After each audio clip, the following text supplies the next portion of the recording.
Minha diretoria, estamos aqui em Santiago, no Chile, em condições meio precárias, né? Como vocês estão vendo, sem luz, sem porra nenhuma e tal, mas precisamos falar do negócio aqui que saiu hoje, que é o ranking da folha salarial dos clubes, dos principais clubes da Europa.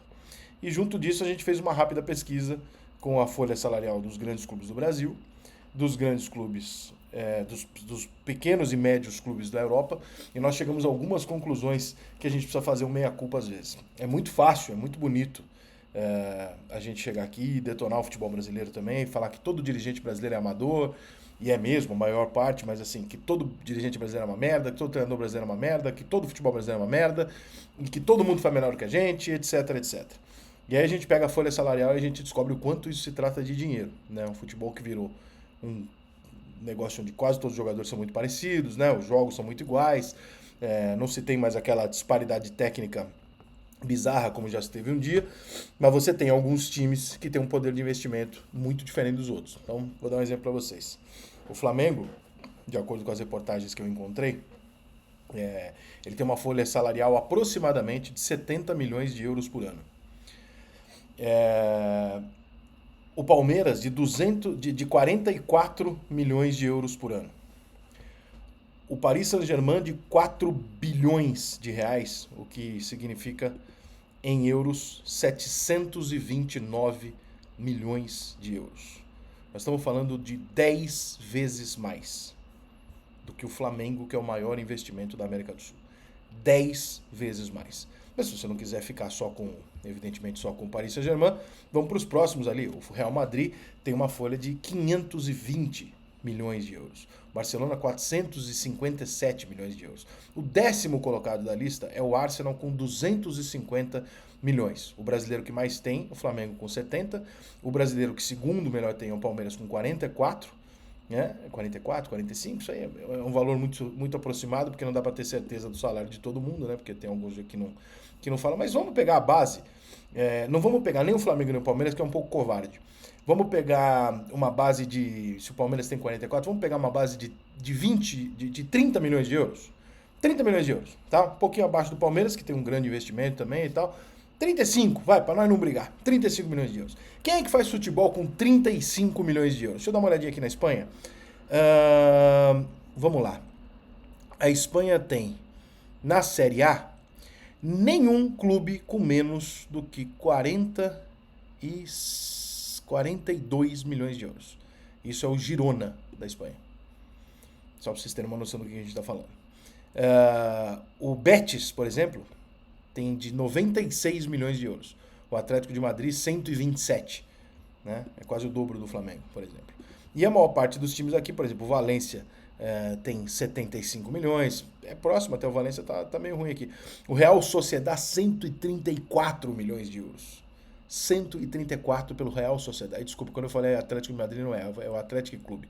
O Atlético de Madrid tem 341 milhões de euros disponíveis. Nós estamos falando de um Flamengo de 70, de um Palmeiras de 44 e de um futebol brasileiro onde na Série A, uma média dos grandes da Série A, nós vamos ficar sendo muito otimista em 30 milhões, 35 para ser legal pra caralho, e se a gente for ser honesto, nós vamos baixar para 20 e pouco, tá? Isso para ser bem razoável, bem honesto com os times brasileiros. Estamos falando de euro. Ou seja, nós estamos falando de uma discrepância absolutamente inalcançável, de uma coisa absolutamente impossível de você colocar na mesma prateleira e julgar. Então é muito fácil você ligar a televisão e falar assim, mas olha o futebol europeu contra o futebol brasileiro. Não, peraí, calma aí, irmão. Calma aí.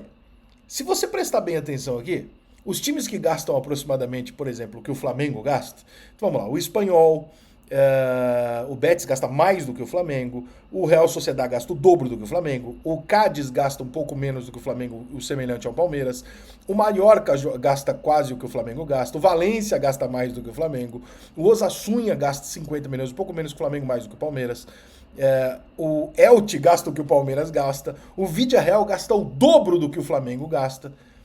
Esses times jogam mais futebol do que os do Flamengo e Palmeiras? Vocês sabem que não, né? Então a gente não tá tão errado, a gente não é tão imbecil assim também, né? Dá pra gente começar a botar um pouquinho as coisas na conta da moeda também, né? Porque é meio fácil chegar aqui, todo mundo é isso, é aquilo, que muitas vezes o jornalista faz isso mesmo, né? Porque o torcedor quer ouvir isso.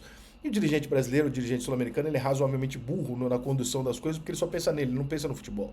Mas mesmo assim, quando você pega o futebol apresentado pelo Flamengo nos últimos anos, futebol apresentado pelo Palmeiras nos últimos anos, e compara com esses times de merda da Espanha que eu tô falando, que são times de um futebol medíocre, que jamais jogaram. Isso é só um delírio, um devaneio de brasileiro que tem direito de transmissão do Campeonato Espanhol, achar que esses times batem em Flamengo e Palmeiras. Não tem a menor possibilidade. Quem bate no Flamengo e Palmeiras é Real Madrid, Barcelona, Atlético de Madrid.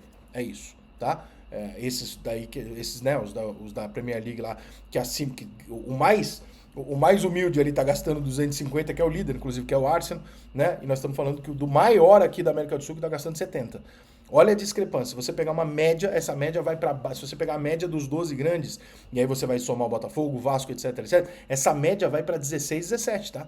Ela não vai ficar em 35. Eu botei 35 porque eu botei a nata do futebol brasileiro. Eu coloquei o Palmeiras e o Flamengo.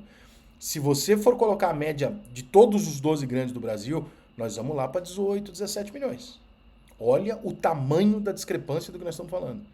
Ou seja, a gente não está fazendo um brinquedinho onde a gente faz uma comparação assim, ah, mas eu tenho 15, aquele ali tem 18, mas o meu é medíocre e o dele é maravilhoso. Não, querido, você tem 15, ele tem 250. O dele é melhor que o teu. E se não for, puta que pariu. Né? Tem alguma coisa, alguém tem que ser internado nessa história. Então, eu acho que interessante desses números de hoje, não é a conclusão de, nossa, como o Paris Saint-Germain gasta dinheiro. Não é essa a conclusão. A conclusão é como nós somos injustos. Porque muitas vezes a gente coloca numa prateleira semelhante ou sabendo que está abaixo, mas não tão abaixo.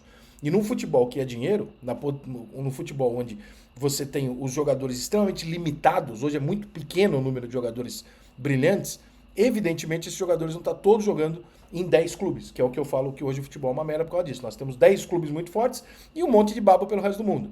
E mesmo assim, lembrando, Palmeiras e o Flamengo não perderam a decisão do Mundial de Clubes, foram até a prorrogação. Que não significa que eles sejam melhores, mas significa que a discrepância não é do tamanho que é financeiramente. Com muito menos dinheiro, a gente faz algo que eles não fariam nem fudendo com o mesmo dinheiro. Esse é o ponto. Se você dá 20 milhões de euros por ano pro Real Madrid, pro Arsenal, pro Barcelona, nem fudendo que eles fazem um time como Palmeiras, Flamengo, Grêmio, São Paulo, nem fudendo que eles conseguem fazer isso. Então, também tem um pouco aqui de injustiça, tem um pouco de mérito para ser dado aqui para os clubes brasileiros pela qualidade, pelo que a gente forma, né? E não é tão ruim assim, né, irmão? Se o Guardiola tá chorando por causa de calendário, imagina o nosso, que tem 70 jogos, o dele tem 50, tudo viagenzinha de trem, Inglaterra é desse tamanho aqui, ó. Brasil, tamanho continental, com jogo de Libertadores, o caralho.